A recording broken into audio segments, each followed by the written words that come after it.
Tuhan Yesus. Saat ini kita mau belajar firman Tuhan bersama. Tanpa terasa sudah beberapa bulan ini kita harus ibadah secara online.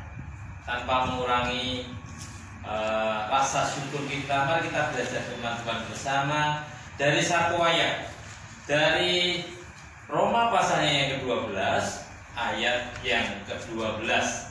Roma pasalnya yang ke-12 ayat yang ke-12. Demikian firman Tuhan. Bersukacitalah dalam pengharapan, sabarlah dalam kesesakan, dan bertekunlah dalam doa.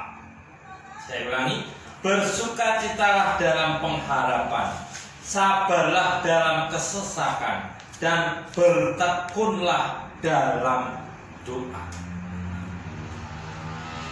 Keluarga Elohim yang dikasihi Tuhan, kita mau belajar dari satu ayat ini. Paling tidak ada 3 hal yang perlu kita perhatikan: bersukacita, sabar, dan bertekun. Di tengah-tengah keadaan seperti ini, kita mau belajar. Kita mau tetap bersukacita dalam pengharapan kita. Kita mau sabar dalam kesesakan saat ini, dan kita mau terus bertekun dalam doa, supaya apa yang jadi pergumulan kita saat ini, pergumulan dunia saat ini, dapat kita menangkan. Bapak Saudara, saya punya pengalaman seperti ini. Bagaimana kita harus tetap bersukacita, bagaimana kita harus tetap sabar, bagaimana kita harus bertekun dalam doa, supaya kita memenangkan perjalanan ini, memenangkan pertandingan ini, memenangkan pergumulan ini. Saudara yang dikasih Tuhan Yesus, ini mungkin sharing saya, pengalaman hidup saya. Ketika saya di Jepang 3 tahun di sana, berarti sudah hampir sekitar 20 tahun yang lalu, tidak terasa. Saya merasakan bagaimana saya harus tetap bersukacita di dalam pengharapan saya. Karena secara kasat mata kelihatannya kok ini tidak sesuai pengharapan saya. Ketika saya pengen bekerja di Jepang, saya berpengharapan dapat perusahaan itu yang enak, maksudnya tidak sekeras yang saya lakukan. Dulu saya waktu di sana, saya kerjanya itu di lapangan. Kata waktu seko itu kerja di lapangan, bikin bendungan, bikin jalan dan lain sebagainya. Memang berat, di saat-saat seperti itu memang berat. Apalagi kalau pas musim dingin. Wow. Tetapi firman Tuhan katakan, kamu harus tetap bersukacita dalam pengharapan kamu. Saya berpengharapan, saya punya harapan. Setelah kembali, saya harus punya modal untuk buka usaha. Ini pengharapan saya, ini pergumulan saya. Kelihatannya kok tidak sesuai Tuhan. Kenapa tidak sesuai dengan pengharapan saya? Saya pengennya dapat perusahaan itu yang enak, yang banyak lemburnya, biar supaya dapat uang banyak. Tetapi Tuhan izinkan saya bekerja di perusahaan yang saya butuhkan tadi. Bapak Saudara, ini boleh dikatakan berat karena apa? Ketika saya di sana itu ada 6 orang, teman saya itu ada 5. Tapi dari 6 tadi,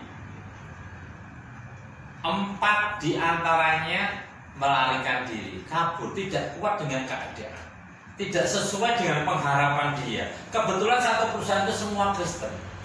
Memang perusahaan pengennya yang bekerja itu di situ Kristen. Di situ saya diperhadapkan. Pergumulan yang berat memang. Tuhan, ketika saya mau berangkat, saya sudah berdoa. Tuhan, berikan tempat yang terbaik. Itu pengharapan saya. Itu harapan saya. Tuhan, berikan yang terbaik. Tetapi kalau tidak sesuai harapan saya membayangkan perusahaan yang baik, ternyata saya dapat perusahaan yang seperti itu, yang keras, yang pekerjaannya berat. Ya harus saya lakui, harus saya lalui. Firman Tuhan katakan harus bersuka cita. Seperti pengharapan kita saat ini di tengah-tengah pandemi ini, kelihatannya kapan akan berakhir. Tetapi firman Tuhan katakan kita harus tetap bersukacitalah dalam pengharapan kita. Kita tetap bersukacita. Pengharapan kita pandemi ini segera berakhir. Firman Tuhan katakan bersukacitalah. Maka kita harus bersukacita.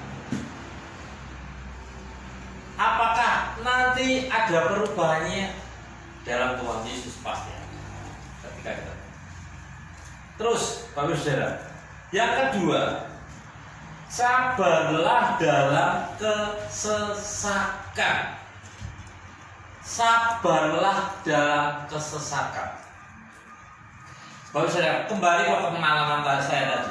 Ketika saya di sana, memang nggak mudah di peradaban seperti itu. Harus adaptasi dengan segalanya, lingkungan, bahasa, budaya, kehidupan semuanya harus mengikutinya, harus menyatu, harus sabar. Memang dibutuhkan kesabaran yang luar biasa untuk bisa sesuai dengan keadaan seperti itu. Sabarlah dalam kesesakan. Memang berat ketika saya di sana, ketika teman-teman saya sudah lari. Berat, semakin sesak. Aduh, semakin berat tekanannya. Tetapi saya mau belajar. Saya mau mengikuti apa yang Tuhan perintahkan. Kalau di depan saya katakan, saya sebelum berangkat sudah berdoa pada Tuhan, Tuhan pasti berikan yang terbaik. Ini yang terbaik buat kamu. Saya mau belajar hal apa yang dapat saya pelajari di sini. Hal baik apa? Pasti di semuanya itu ada kebaikan dari Tuhan yang luar biasa. Terus bertekunlah dalam doa. Kita sudah meminta kepada Tuhan, minta permintaan kita yang terbaik buat kita. Kadang yang terbaik buat kita itu kelihatannya kok tidak sesuai harapan kita, tidak sesuai dengan yang terbaik dari Tuhan. Kita harus bertekun dalam doa. Bertekun dalam doa. Saya tetap berdoa, Tuhan berikan kemampuan saya untuk bisa melewati keadaan ini, untuk bisa memenangkan keadaan ini.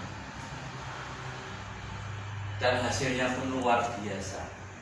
Ketika saya tetap bersukacita dalam pengharapan, ketika saya sabar melakukan dalam kesesakan, ketika saya bertekun dalam doa,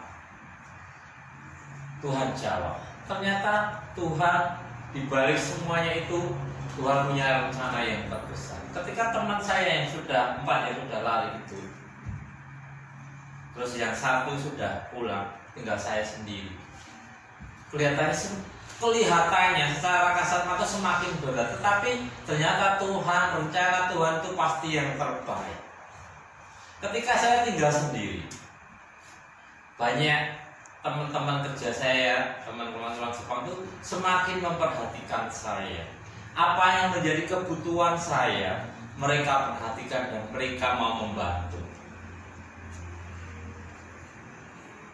Ini bagus saya. Sampai pada akhirnya saya mengetahui, saya sadar bahwa rencana Tuhan itu adalah yang terbaik. Demikian juga keadaan kita saat ini. Kalau keadaan kita seperti saat ini, itu dari Tuhan, itu pasti yang terbaik. Kita mau belajar, kita mau tetap bersukacita untuk mengalahkan pandemi ini.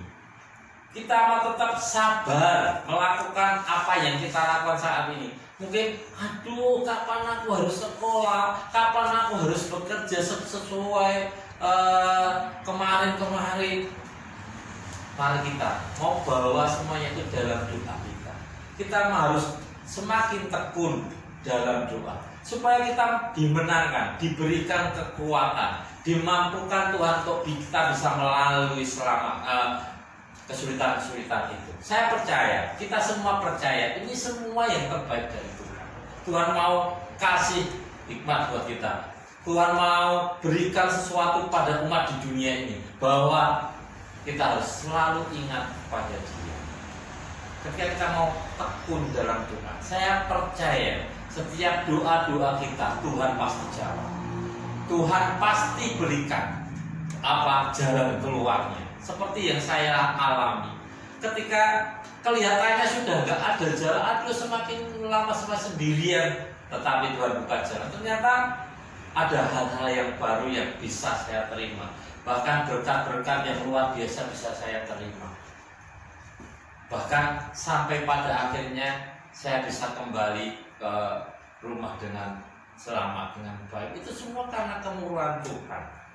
Ketika seumpama saya tidak bersukacita dalam pengharapan saya, ketika saya sudah putus harapan, melokro, tidak bersemangat, ya pasti saya akan dipulangkan. Ketika saya dipulangkan berarti saya nggak berhasil. Ketika saya tidak sabar dalam kesesakan menjalaninya tadi, berarti saya pun gagal. Tetapi ketika kita mau bersukacita dalam pengharapan kita, kita sabar dalam kesesakan kita, dan kita tetap bertekun dalam doa, kita percaya firman Tuhan ya dan amin. Tuhan pasti berikan jawaban yang terbaik bagi kita. Di tengah-tengah mungkin sudah gak ada jalan lagi, tetapi bagi Tuhan tidak ada yang mustahil. Tuhan mampu menyingkapkan apa yang tidak mungkin bagi manusia, tetapi bagi Tuhan semuanya mungkin. Mari kita tetap percaya pada Tuhan. Tuhan pasti berikan yang terbaik. Apapun yang kita lalui saat ini, kita dalam kesesakan, kita putus harapan, kita semakin hari semakin mengeluh, kita buang itu. Mari kita tetap bersukacita dalam pengharapan kita. Kita harus sabar dalam kesesakan kita, dan kita mau tetap bertekun dalam doa, supaya kemenangan yang dari Tuhan itu dapat kita dapatkan, dapat kita lalui bersama Tuhan. Dan saya percaya selepas pandemi ini berakhir, Tuhan mau singkapkan hal-hal yang luar biasa pada kita semua, supaya kita semakin berkenan di hadapan Tuhan. Amin. Tuhan Yesus memberkati kita semua.